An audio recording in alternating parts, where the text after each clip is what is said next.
ایک تحریک چل رہی ہے وہ اسرائیل اور امریکہ کی مصنوعات کا بائیکاٹ کرنے، یہ بھی کچھ غیرت مند مسلمان ایسی تحریک چلا رہے ہیں اور سنا ہے کہ اس کا کچھ اثر بھی ہو رہا ہے۔ اس میں ایک بات مجھ سے بار بار پوچھی جاتی ہے، وہ یہ ہے کہ یہاں پر جو فرینچائز ہیں جیسے میک ڈونلڈ ہے یا کے ایف سی ہے یا اس قسم کے جو کمپنیاں ہیں جن کے کھانے جن کی غذائیں وغیرہ بکتی ہیں، اس کے جو مالک ہیں وہ مسلمان ہیں، پاکستانی ہیں۔ البتہ چونکہ فرنچائز کا انہوں نے معاہدہ کر رکھا ہے، لہذا 5% یا 10% آمدنی کا حصہ وہ ان کمپنیوں کو جاتا ہے۔ تو اگر ان کا بائیکاٹ کیا جائے گا تو خود ان مسلمانوں کو نقصان پہنچے گا جو کہ فرنچائز لیے بیٹھے ہیں۔ تو میں اس کے جواب میں ایک بات عرض کرتا ہوں، وہ یہ کہ یہ مسئلہ فتوے کا نہیں ہے، یہ ایمانی غیرت کا مسئلہ ہے، غیرت ایمانی کا مسئلہ ہے۔ کسی مسلمان، کسی غیرت مند مسلمان کو یہ گوارا نہیں ہونا چاہیے کہ اس کی آمدنی کا 1 پیسہ بھی کسی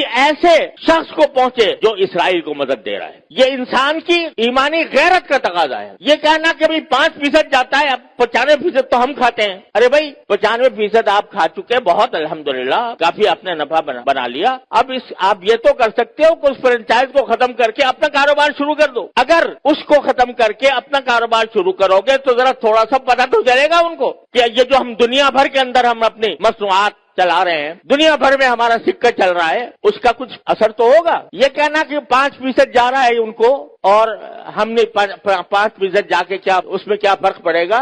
آپ ذرا یہ سوچو کہ اگر کوئی میری آمدنی کا 50% نہیں 1% کسی ایسے شخص کو پہنچ رہا ہو جو میرے باپ کے قتل کی سازش کر رہا ہے، گوارا کرو گے کہ میری آمدنی کا 1% ایسے شخص کو دیا جا رہا ہے جو میرے باپ کے قتل کی سازش کر رہا ہے یا میرے قتل کی سازش کر رہا ہے؟ تو یہاں اس کو 1% اور 2% اور 5% سے ناپو گے۔ لوگ فتوے کی بات کرتے ہیں، یہ فتوے کا مسئلہ نہیں ہے، یہ ایک غیرت ایمانی کا مسئلہ ہے، اور اس غیرت ایمانی کے تحت یہ میں سمجھتا ہوں کہ کسی غیرت مند مسلمان کو اس کا اقدام نہیں کرنا چاہیے۔ لہذا یہ بھی اس کوشش کا ایک حصہ ہے، اور اس وقت یوں